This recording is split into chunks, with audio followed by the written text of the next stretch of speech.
MADSEN News. This is Positively Montana.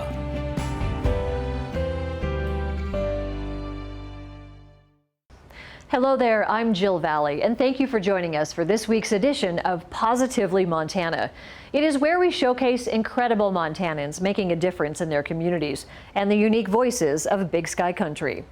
Just ahead in the program, we're going to take you to the Field of Honor. It hopes to show remembrance and gratitude as the 20th anniversary of 9/11 approaches.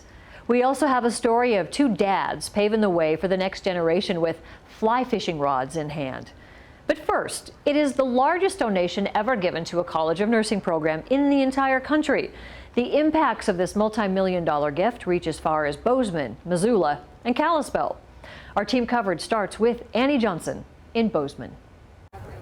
It may have been a regular Monday morning for you, but not here at Montana State University. I feel like I'm getting married again today. I'm so excited. President Cruzado had millions of reasons to be excited. Mark and Robin Jones, the founders of Goosehead Insurance, donated $101 million to the College of Nursing at the university. We will be constructing new, expanded nursing education buildings on each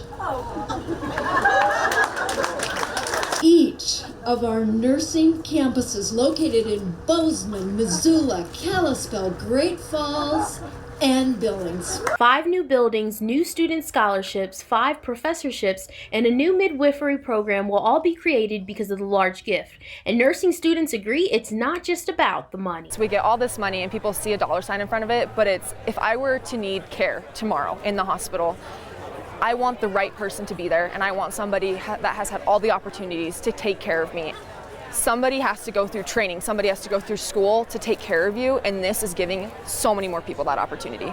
The two have ties to Montana, but they're not MSU alumni. So it brings the question, why Montana State University, especially as a Harvard graduate? Harvard. They don't need the money.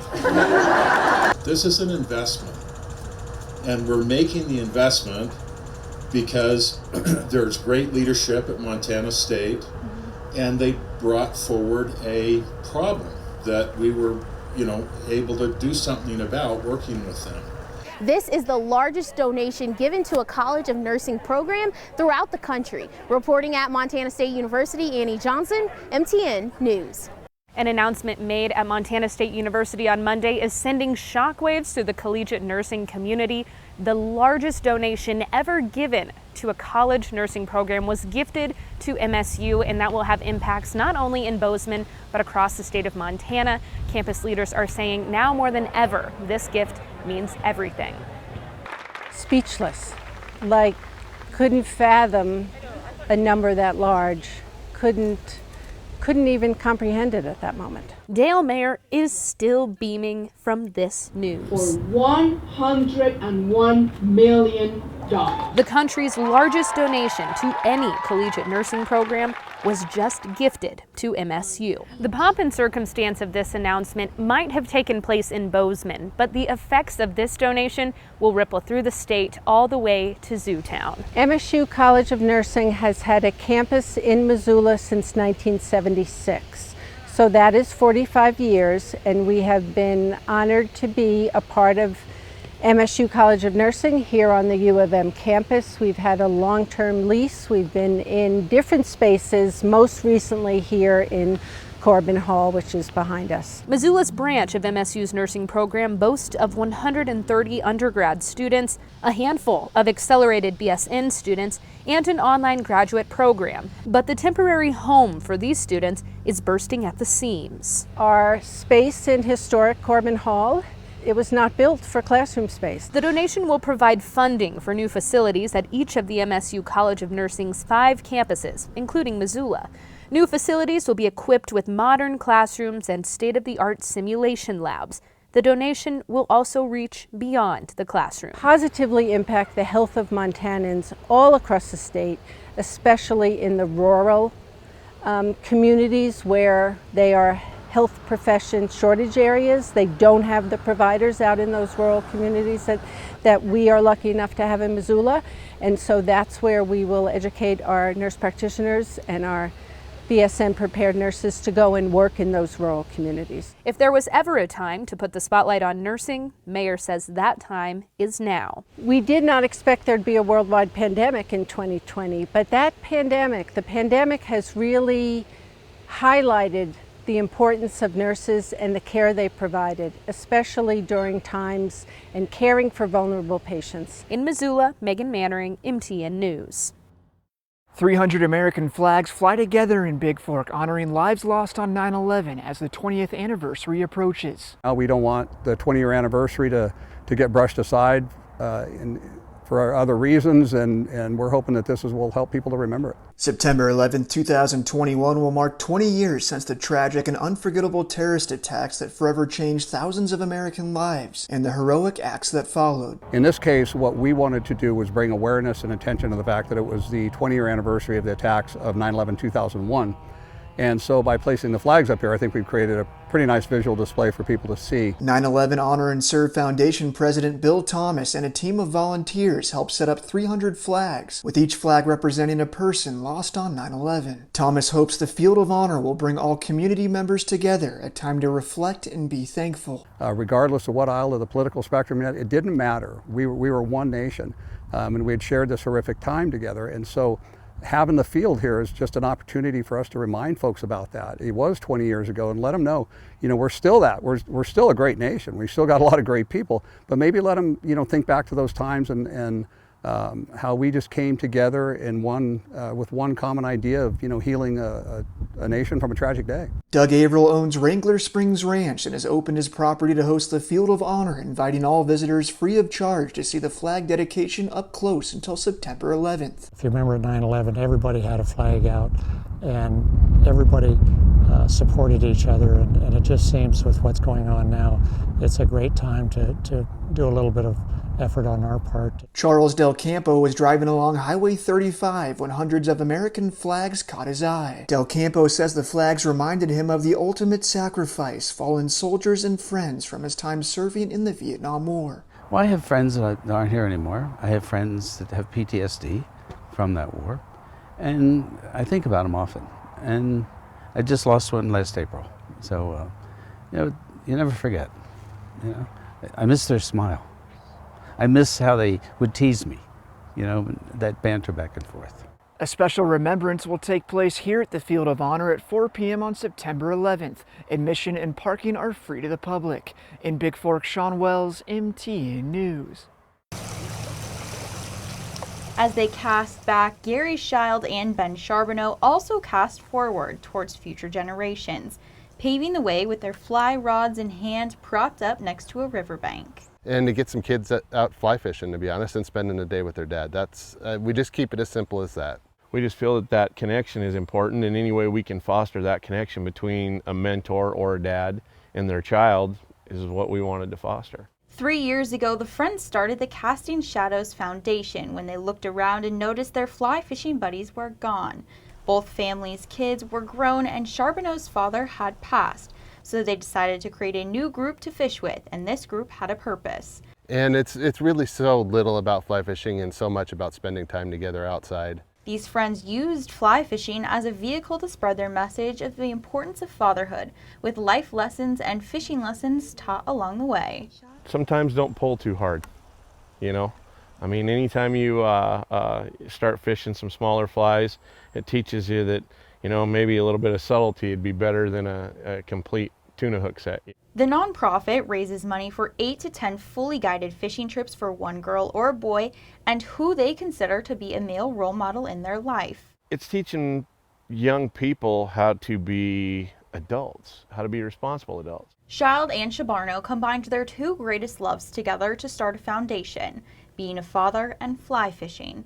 Along with fly fishing, there is fatherly advice like untying life's knots. Even untying all the knots, and there was a lot of knots to untie. The knots with some difficulty, but life's not without difficulty either.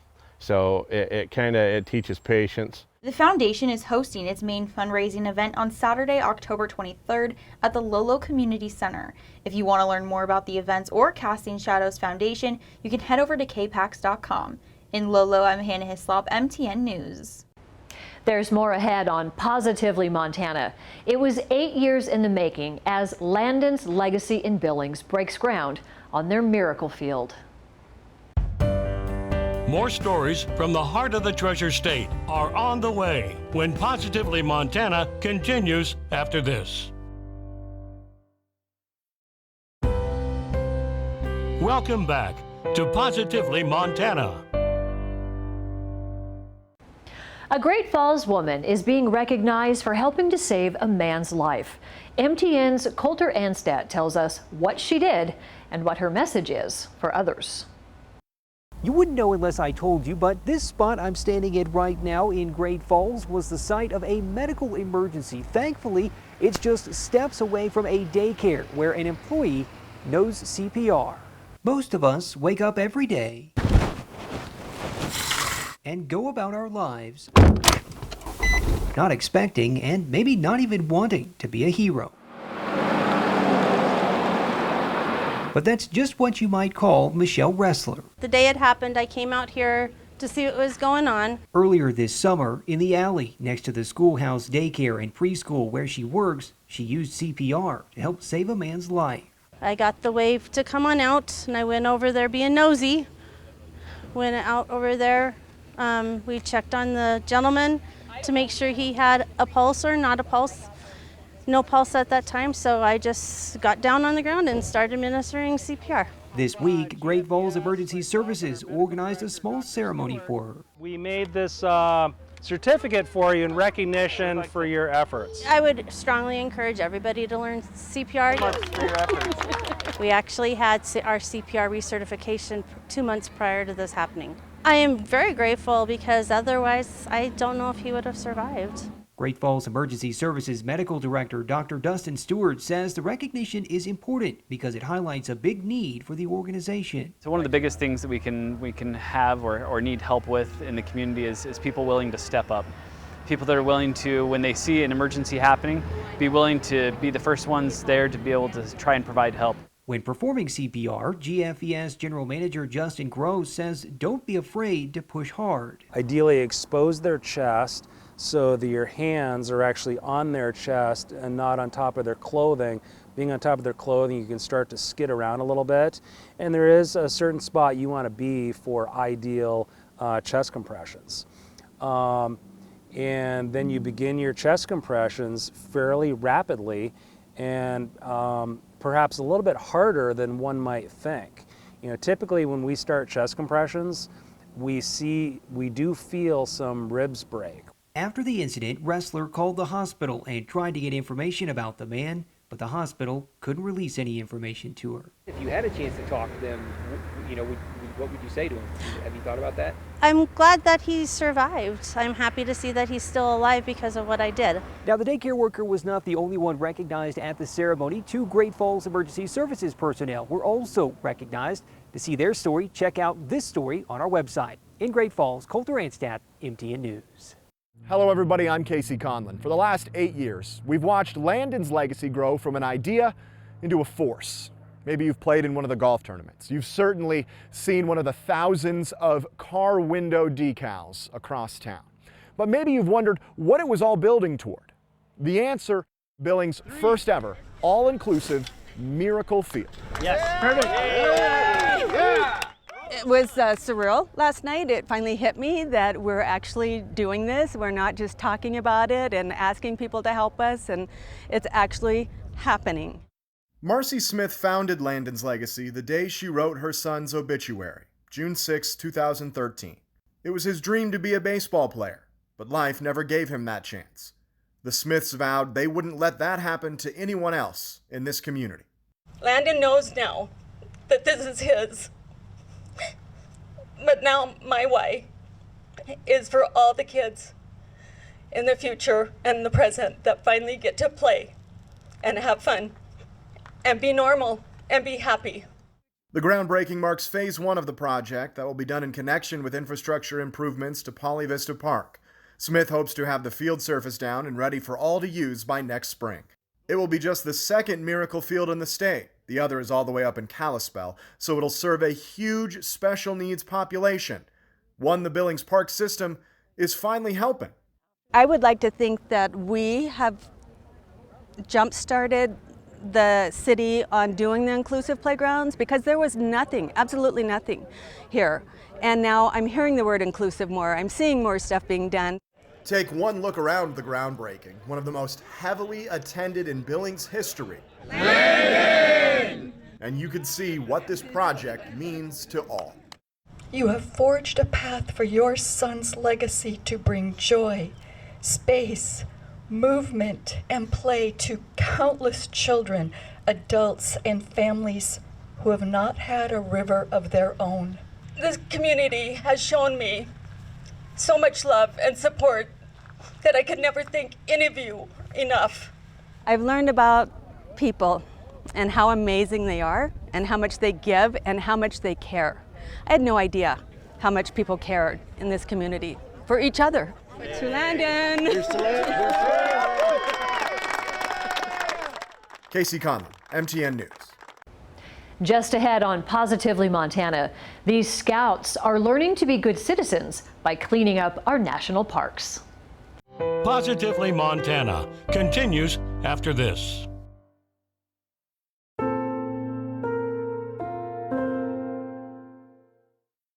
The East Helena Boy Scout Troop 212 trekked into the Grand Tetons National Park in Wyoming. Not your typical tourist visit, though. MTN's Jordan Johnson spoke with the scouts about their experience. Joining Cub Scouts and Boy Scouts offers kids an opportunity to help benefit their community. And the East Helena Troop 212 has dedicated their volunteer time to helping out in national parks, earning a badge for their hard work. You're forced to slow down and experience the park and what our park rangers do, and how much work and responsibility it is to have a national park. Eric SOMMER is the East Helena Troop 212's committee chair. He says the troop has done more than 240 hours of volunteer work in the last year. The scouts put in some of their hard work while in Grand Tetons National Park. Help them with putting oil on the bridge so it'll be more resistant to touch in the sun. And we also helped with lopping extra tree limbs that are in the trail cleanup. And it was a pretty fun experience because we also saw some bears. Not just bears, they saw other animals they'd never seen in person before. Yeah, we saw a moose and some black bear. And there are more benefits of being a Boy Scout. You get to meet a lot of people and do a lot of service work for others. Summer says for him, the most rewarding part is seeing the kids grow through the program. It's great to see these kids grow from a young Cub Scout all the way into an Eagle Scout. The program teaches kids responsibility and how to be a good citizen. It's just really a great program for kids, and you know, we do a lot of good work. In Helena, Jordan Johnson, MTN News. Hello everybody, Casey Conlon coming to you from the middle of the Yellowtail Reservoir. I'm lucky enough to be here because Billings has one of the best young up-and-coming fishermen in the country on the National Walleye Tour with a chance to be #1 in just a couple of weeks. Meet McKeever Dahlberg. There you go. First one of the day. At first glance, it may look like fishing just comes easy to McKeever Dahlberg. Well done. He's got a natural talent for it, no doubt. But he's also been working on it since he could walk. Probably when I was like 2 or 3 at my grandpa's pond in Red Lodge. I knew at an early age it was a passion for him, but I had no clue that it would turn into this. I don't think I've outfished him in the last 5 years. And we go fishing and he catches the first fish and he's catching the last fish, and I'm trying to figure out what to do in between. Don't feel bad, Ty. He makes almost everyone in the country feel that way. Last year, after 15 years of fishing, McKeever decided he was ready for the next step. So he approached Dad with an idea. Dad, I want to do the pro circuit, and he's like, no, I don't know. I don't know if you're ready for that. And I was like, yeah, I am. And I said, oh, how about we do a couple? You know, let's sign up for a couple. And he's like, nope, I'm not doing a couple. I'm doing all of them or none of them because I'm going to the championship, and you can't qualify for the championship unless you do all of them. I said, okay, we're doing all of them. So we signed up for all of them, and then here we are. At 18, McKeever is one of the youngest co-anglers on the National Walleye Tour. Early on, he was met with more than a few sighs from pros who think they'd just been paired up with a kid still wet behind the ears. But it didn't take long to change that.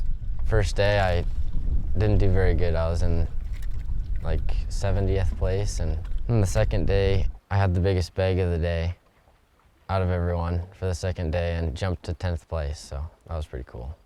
By the third tournament this summer, not long after his West High graduation, McKeever moved all the way to number 1. Every single pro he's been out with, they've come up to me afterwards and like said, this kid is really fun. He's fun to be around, but he's an awesome fisherman, and he's a hell of a hand in the boat. At this point, everyone wants to catch a glimpse. McKeever's interview here, as you can see, and we've got a visitor here on the shore. Word spread quickly. An hour later, after we moved to the other side of the canyon, this guy was wishing he had McKeever's skills. Those skills have him sitting number 3, heading into next month's Tour Championship in Minnesota. Remember, at the beginning of the journey, his goal was just to make it there. Now, there's still one more. I mean, I dropped 2 places, so I can make 2 places up again at one more tournament, so. When he goes in to do something, either he's gonna win it or it's not worth doing it. And that's how he went into this whole tour thing, is I'm gonna come out on the other side a winner, and I'm gonna be in the championship, and I'm gonna win the boat. that would come in handy when he turns pro next year, especially if it comes with all the latest technology. His current boat gets the job done, but you can't wait to get to the more. No, I can't. I know. Waiting just isn't in his vocabulary. Last fish of the day. Casey Conlon, MTN News. That does it for this week's edition of Positively Montana. For more stories just like these, head to your local MTN station's website and click on the Positively Montana link on the homepage.